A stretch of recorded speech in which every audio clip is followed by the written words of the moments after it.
શાંતિ સીવણ ક્લાસીસમાં આપ સૌનું સ્વાગત છે. ઓનલાઈન અને ઓફલાઈન મારા વિડીયો જોતા દરેકનું સ્વાગત છે. આજે હું તમને સીવણ ક્લાસ વિશેની વુમન્સ ગારમેન્ટ્સ અને તેમાં વપરાતા મટીરિયલ, રો મટીરિયલ અને કઈ પ્રકારની કઈ વસ્તુઓ વાપરવી, મેઝરમેન્ટના સાધનો, માપપટ્ટી શું છે, બધી સ્કેલનો ઉપયોગ કેવી રીતે છે એ હું તમને માઉથ ટુ માઉથ બોલીશ. તો આપ સૌ સાંભળશો, શાંતિથી સાંભળશો અને મારા વિડીયોને લાઈક કરજો અને મારી ચેનલને સબસ્ક્રાઈબ કરજો. સૌથી પહેલાં તો વુમન્સ ટેલર એટલે શું? કોઈને ખબર છે વુમન્સ ટેલર એટલે શું? આપણે લખીએ, બરાબર. ક્વેશ્ચન 1, વુમન્સ ટેલર એટલે શું? આપણને ખબર છે, આપણે જે કોર્સ શીખી રહ્યા છીએ તો એનું આપણને થોડુંક બેઝિક નોલેજ હોવું જોઈએ. કોણ કહેશે? હા, બોલો ચંદ્રિકાબેન.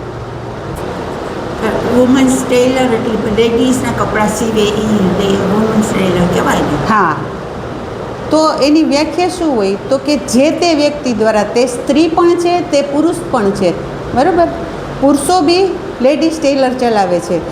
તો જે વ્યક્તિ સ્ત્રી છે કે પુરુષ એ મહત્ત્વનું નથી, જે લેડીઝના કપડાં સીવે છે તેને શું કહેવાય? Women's tailor. હવે બોલો. જે લેડીઝના કપડાં સીવે, મેન હોય કે લેડી હોય, એ women's tailor. Very good, nice, સરસ. હું અહીંયા લખું, એનો આન્સર આવશે જે તે વ્યક્તિ દ્વારા સ્ત્રીઓના પોશાક સીવનારને વુમન્સ ટેલર કહેવામાં આવે છે. તે સ્ત્રી પણ હોય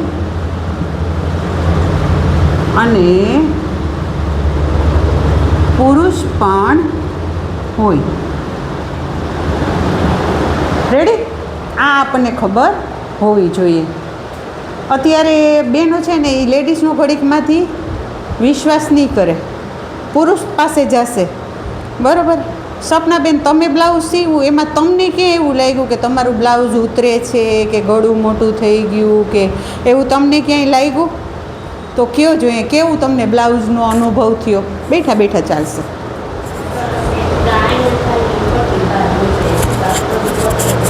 ગળું કેવું લાગ્યું? અને દરજી એમના હાથમાં રાખીને બોલશો ચાલશે. દરજી પાસે સીવડાવું છું ને, તો એમાં પાછળ દોરી કરાવવી પડે છે, અહીંયા એ નથી કરવું પડતું. તો કેવું તમને અનુભવ થયો? તમે તો પહેલી જ વખત સીવું ને, ડાયરેક્ટ તમે બ્લાઉઝ સીવું, તો કેવો અનુભવ થયો તમને? સારો. કાં મૂંઢો ઉતરી જાય છે? ના ના, ગળું મોટું થાય છે? કંઈ નથી થતું, બધું પરફેક્ટ. એકદમ પરફેક્ટ થયું છે ને? અંદર એવું લાગે ને કે હું કંઈક શીખીશ ખરા એમ. હે, સારું શીખીને જાશો, બરાબર ને? સરસ, વેરી ગુડ.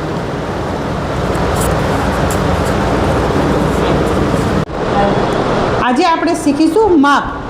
તો કે લેડીઝ ગારમેન્ટમાં કયા કયા માપ લેવાના હોય, તો એ આપણને ખબર હોવી જોઈએ. તો પહેલાં આપણે લેશું અપર બોડી માપ્સ, બરાબર, ઉપરના બોડીનું માપ, અને પછી ડાઉન બોડી માપ. તો ઉપરના બોડીના કેટલા માપ?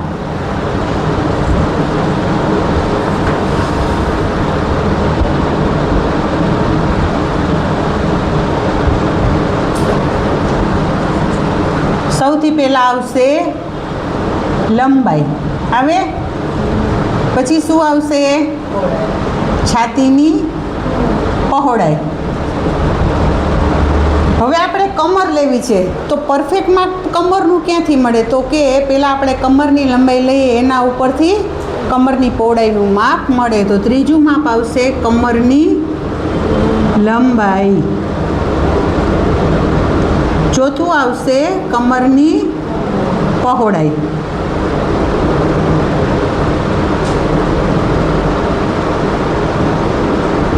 કમરની લંબાઈ અને કમરની પહોળાઈ ઉપરથી આપણને ખબર પડે કે આપણે સીટની લંબાઈ કેટલી લેવી. છઠ્ઠું માપ આવશે સીટની લંબાઈ. સાતમું માપ આવશે સીટની પહોળાઈ. પછી આવશે શોલ્ડર. પછી શોલ્ડર પછી શું આવે? મૂંઢો. એને મૂંઢો પણ કહી શકાય, એને બાંયગાળો પણ કહી શકાય, એને આર્મ હોલ પણ કહી શકાય. પછી 10મું માપ ગળું. તો ગળાના 3 પ્રકાર છે: ગળું પહોળું, ગળું આગળ અને ગળું પાછળ. રેડી? પછી આવ્યું સ્લીવ. તો સ્લીવમાં પણ લંબાઈ, પહોળાઈ અને મોરી. રેડી? આ થઈ ગયા આપણા અપર બોડી માપ્સ. બરાબર? હવે આપણે નીચેના વસ્ત્રોના માપ, ડાઉન બોડી માપ.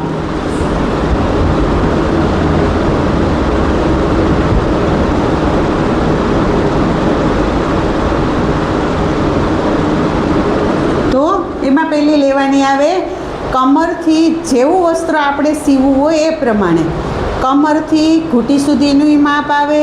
એન્કલ હોય તો કમરથી ઘૂંટીની ઉપર સુધીનું માપ આવે. અને ફ્લોર લેન્થ હોય તો કમરથી ફ્લોર લેન્થ સુધીનું માપ લેવામાં આવે. પહેલું માપ કયું આવશે? કમરથી લેન્થ સુધીનું, લેન્થ સુધીની લંબાઈ. બરાબર? જેટલી લેન્થ આપણે રાખવી છે એના ઉપર. બીજું આવશે પહોળાઈ. ત્રીજું આવશે મોરી. ચોથું આવશે જોરો. પાંચમું આવશે પેન્ટ હશે તો સાથળ. અને છઠ્ઠું આવશે ઘૂંટણ. જો ઘૂંટણનું માપ લેશું અને સાથળનું માપ લેશું તો જ આપણું લેડીઝ પેન્ટ છે એ પરફેક્ટ થાય છે. માધુરી, તે લેડીઝ પેન્ટ કટિંગ કર્યું હતું એનું તને આઉટપુટ કેવું મળ્યું? તને કસ્ટમરે શું કીધું? કેવું સીવાનું છે? બહુ સરસ થયું છે. નજીક બહુ જ સરસ થયું છે. પહેલાં તું સીવતી હતી ને અત્યારે તે સીવું, એમાં તને કેવું લાગ્યું? આ મને સારું લાગ્યું, ગમે છે. હા, સરસ, વેરી ગુડ. તો આ થયા અપર બોડી માપ, આ થયા ડાઉન બોડી માપ. બરાબર? સમજાઈ ગયું? હવે હું તમને આની હારોહાર બ્લાઉઝમાં કેટલા માપ આવે, ડ્રેસમાં કેટલા માપ આવે એ આપણે સમજીએ. હે? કમરની પહોળાઈ પછી સીટનું એ કેવી રીતે આવે? સીટનું કેવી રીતે આવે? જો આ આપણી કમર છે, કમરથી આ સીટ, તો આ લંબાઈ કેટલી છે? તો એ તો હું તમને મને આવડે છે એટલે કહી દઉં છું કે 7 કે 8 ઇંચ. બરાબર? પણ અત્યારે તો આપણે કમરથી સીટની લંબાઈ લેવાની છે અને ત્યાંથી સીટની પહોળાઈ લેવાની છે. પણ નેક્સ્ટ લેક્ચરમાં હું તમને મિનિમમ અને મેક્સિમમ કેટલું આવે એ સમજાવીશ. બરાબર? અત્યારે આપણે લઈએ બ્લાઉઝના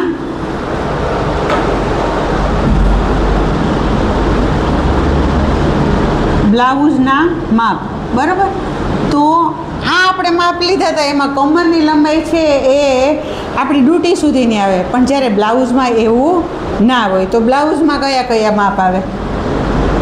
તો લંબાઈ, પછી આવશે છાતી પહોળાઈ,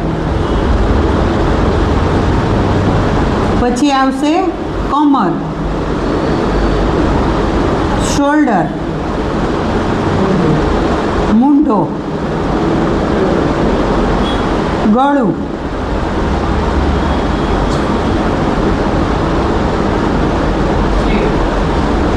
સ્લીવ. થઈ ગયું? આટલા માપ આવે. પણ બ્લાઉઝમાં તમારે બ્લાઉઝની લંબાઈ છે એ આપણી છાતીથી થોડીક નીચે લેવાની હોય છે. એનાથી વધારે લઈએ તો ચાલે નહીં, કારણ કે એ સાડી ઉપરનો બ્લાઉઝ છે. આજે તમે દરબારી ડ્રેસિંગ કરો, પછી મારવાડી ડ્રેસિંગ કરો તો એની વાત અલગ છે. પણ કોમન બ્લાઉઝ આપણે જે બ્લાઉઝ વપરાય છે ટક્સવાળું, પ્રિન્સેસ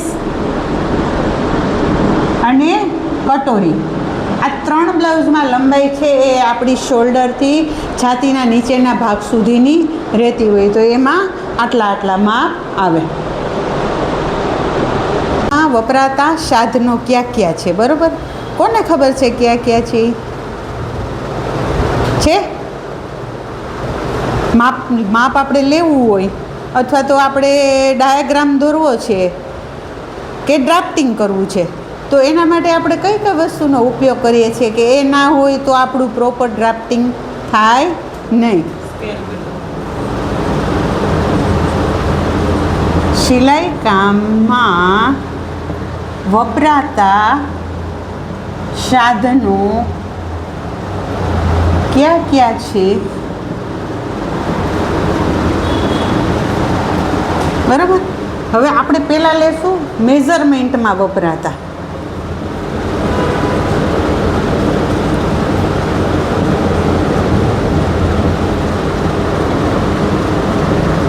સાધનો, આને આપણે પહેલો ટોપિક આપશું. તો મેઝરમેન્ટમાં કયા સાધનો વપરાય? તો પહેલાં તો મેઝર ટેપ. Very good. પહેલું આવશે મેઝર ટેપ, પછી સ્કેલ. પણ કઈ? તો કે સીધી સ્કેલ, બરાબર? જે તમે લીટો કરવા માટે થઈને સીધી વાપરો છો તે સ્કેલ 12 ઇંચની હોય, તે સ્કેલ 24 ઇંચની હોય, તે 30 ઇંચની પણ હોય અને 1 મીટરની એટલે કે 40 ઇંચની પણ હોય. પછી કઈ આવશે? એલ સ્કેલ, જે કાપડને સીધું કરવા માટે વપરાય છે. પછી આવશે લેગ સ્કેલ.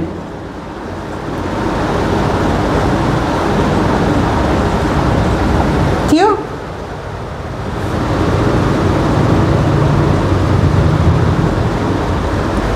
બરાબર? તે વાપરી હતી માધુરી? અચ્છા, તારે નથી આવી? અચ્છા, અહીંયા વાપરી હતી આપણે પેન્ટમાં. કાં આપણે પરમ દિવસે પેન્ટ કટિંગ કર્યું હતું ત્યારે આપણે લેગ સ્કેલ વાપરી હતી, બરાબર? ઓકે, હા. પછી હિપ સ્કેલ.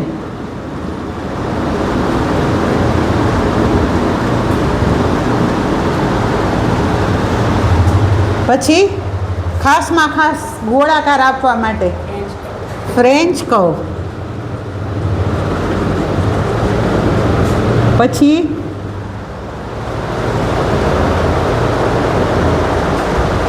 માસ્ટર સ્કેલ, જે કોટી માટે થઈને આપણે વાપરીએ છીએ એને કહેવાય માસ્ટર સ્કેલ. હા, વેરી ગુડ. કોણ બોલ્યું? Fish scale. આવી રીતે અલગ અલગ પ્રકારની સ્કેલ છે એ બજારમાં અવેલેબલ છે. બધાનો આકાર બતાડવાની જરૂર છે કે ખબર છે? ખબર છે, બરાબર? આપણે ક્લાસીસમાં બધી પ્રકારની સ્કેલ છે. હવે આપણે લઈએ કટિંગ માટે શું વાપરીએ?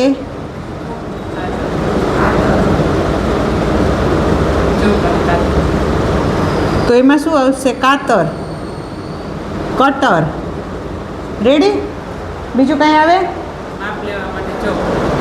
ના, એ ના આવે. કટિંગ માટે એટલું જ આવે, બરાબર? હવે આવશે રો મટીરિયલ. કયા પ્રકારનું કાપડ બજારમાં અવેલેબલ છે? કોને કોને ખબર છે? ચાલો. કાપડ, બરાબર? તો કે cotton. Very good. Cotton, silk, rayon, khadi, polyester, હે, મલમલ, સિફોન, હે, જર્જટ, નેટ, મખમલ, જો આ બધા કાપડની આપણને ખબર હોવી જોઈએ. હા, વેલ્વેટ આવી ગયું. બરાબર. મખમલ એટલે વેલ્વેટ જ થાય ને દીકરા. બરાબર. આ વસ્તુની આપણને જો ખબર ના હોય તો આપણે છેતરાઈ જઈએ. બરાબર. આ બધા કાપડની આપણને ખબર હોવી જોઈએ. હવે દોરા.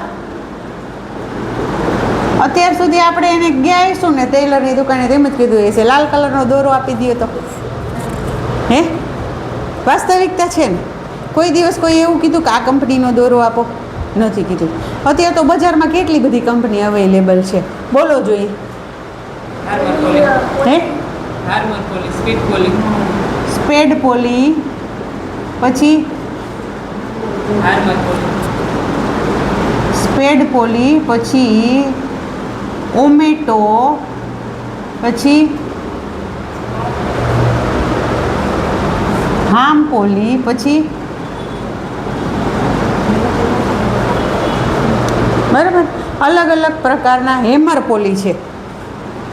હેમર પોલી બરાબર. અલગ અલગ પ્રકારના દોરા બજારમાં અવેલેબલ છે, પણ કયા દોરા કઈ પ્રકારના છે એ કોને ખબર છે? નથી ખબર. બરાબર. આ સ્પેડ પોલી અને આ હેમર પોલી એમાં 90% લેડીઝ કલર આવે છે. કેટલું? 90% લેડીઝ કલર છે. જ્યારે 10% છે ને એ જ જેન્ટ્સ કલર છે. આમાં પણ એમ જ સેમ. આ ને આ બે સેમ. બરાબર. આ બધામાં તમને લાલ, લીલા, પીળા, ગુલાબી, બ્લુ બધા કલર 90% કલર મળી જાય. જ્યારે ઓમેટો કંપની એવી છે જેમાં 90% કલર પુરુષોના મળે છે. 10% કલર એમાં લેડીઝના મળશે. તમે આવો હવે જાઓ ને દુકાને તો એને એમ કહેજો ઓમેટો કંપનીના આપો ને અમને. બરાબર. એ તમને બતાડશે. એમાં બધા લાઇટ કલર આવશે, એકદમ લાઇટ કલર. પણ એ દોરા, આ દોરા છે એ 3 લેયરમાં બનેલા છે, જ્યારે આ 2 દોરા છે એ 2 લેયરમાં બનેલા છે. ચાલો હવે કોઈને કાંઈ જાણવું છે, કાંઈ પણ વસ્તુ બાકી રહી જતી હોય તો તમે કહી શકો છો કે આ સમજાવો એમ.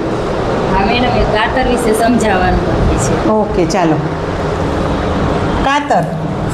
બરાબર.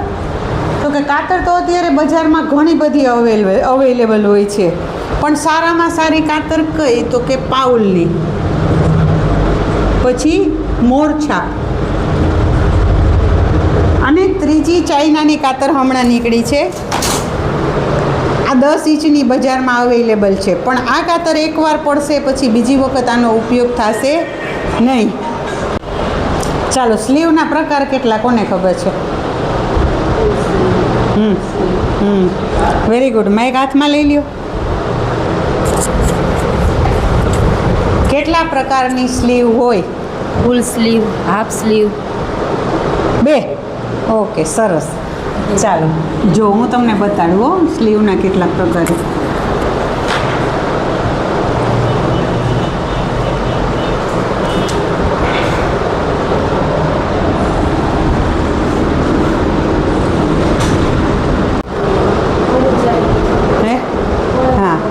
કાતર છે એ ચાઇનાની કાતર આવે છે, પણ જો આ કાતર એકવાર પડશે તો બૂઠી થઈ જશે, પછી આમાં ધાર નીકળશે નહીં. એટલે આ કાતરનો ખાલી ને ખાલી કાપડ કટિંગમાં જ ઉપયોગ કરવાનો, અને આને બહુ સાચવીને રાખવાના. અને ધાર પણ એકદમ તીક્ષ્ણ હોય છે, જો પડે તો આપણા પગમાં આડું અવડું વધારે લાગી જાય.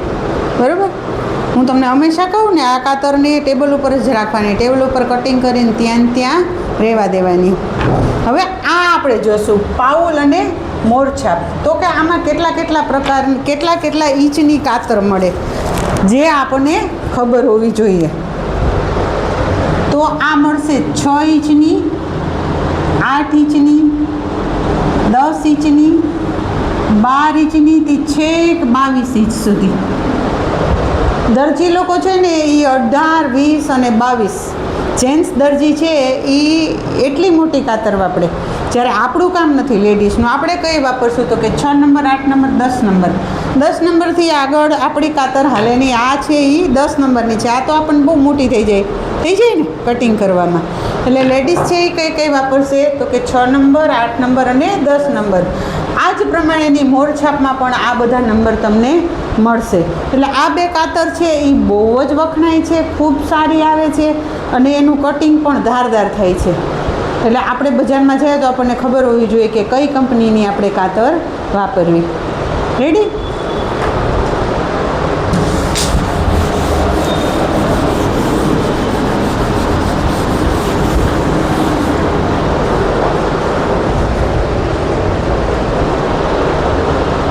હવે આજે આપણે બધા માપ શીખીશું. પહેલાં તો કયા માપ લેવાના એ આપણને ખબર હોવી જોઈએ. લેડીઝ ગારમેન્ટમાં કેટલા પ્રકારના માપ લેવાના હોય. એક મિનિટ મહેક, ઉપરના એનો ડાયાગ્રામ કેવી રીતે દોરવો તે શીખીશું. તો પહેલાં તો આપણે લંબાઈ લેશું.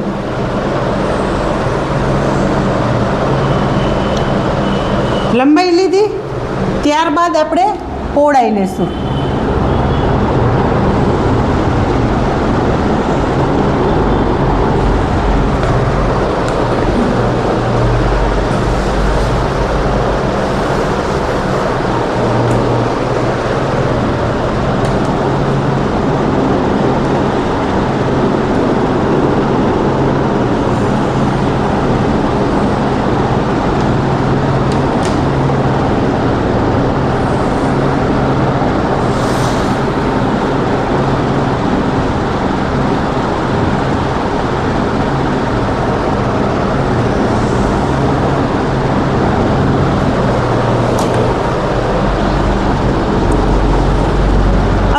માની લેવાનું છે કે આ છે એ આપણું કાપડ છે. કાપડનો આ ભાગ કેવો છે તો કે ઘડીવાળો. બરાબર? હવે આમાં આપણે કલી કરશું. આ ભાગ છે એ બેવડું વારેલું છે. હવે અહીંયાથી કલી, તો કે અહીંયા કલી ઉપર પોળી કેટલી છે તો કે 5 + 1 બરાબર 7. બરાબર? અહીંયા આવશે કલી નીચે પહોળી. એ કેટલી તો કે 10 + 1 બરાબર 11. હવે અહીંયાથી આપણે મેજર ટેપથી કેટલા રાખીશું તો કે આવી રીતે 5 ઇંચ. બરાબર? અહીંયાથી આપણે રાખીએ આવી રીતે 5 ઇંચ. અહીંયાથી આપણે રાખશું 10 + 1. આ બે નિશાન થઈ જાય પછી આપણે આવી રીતે 5 ઇંચે સ્કેલ રાખશું, 7 ઇંચે સ્કેલ રાખશું અને અહીંયા રાખશું 11 ઇંચે. આ રીતે આપણે કડીનો ક્રોસ આપીશું. થઈ ગયું? અહીંયા શું થયું? કડી ઉપર પોળી. અહીંયા શું થયું? કડી નીચે પોળી. આ કાપડ કેવું છે? ઘડીવાળું. અહીંયાથી કેટલી કડી નીકળશે ઘડીવાળી? 2. એટલે કેટલી કડી થઈ? 4. હવે આ ક્રોસ છે એ અહીંયા આડ્યો. હવે અહીંયાથી કેટલી કલી નીકળશે પાછી? 4. તો અહીંયા શું આવશે? કલી ઉપર પહોળી. કયું? અહીંયાથી નીકળશે કલી નીચે પહોળી. કેટલી? 4. આપણો ચણિયો કેટલાનો થયો? 4 + 4 બરાબર 8. જો આ ઘડીવાળો ભાગ છે તમે કટિંગ નહીં કરો તો એક ભાગ ફ્રન્ટમાં વચ્ચે આવશે, એક ભાગ બેકમાં પાછળ આવશે. આ 4 કડી છે એ 2 આવશે ડાબી બાજુ અને 2 આવશે જમણી બાજુ. આ રીતે આપણે કમ્પ્લીટ કડીવાળો ચણિયો રેડી કરી શકીએ. હવે આપણે કરીશું નેફો. તો પહેલાં લેવાની છે નેફાની લંબાઈ. નેફાની લંબાઈ છે આપણી 2 + 2 + 1 બરાબર 5. બરાબર? આ આવશે આપણી નેફાની પહોળાઈ.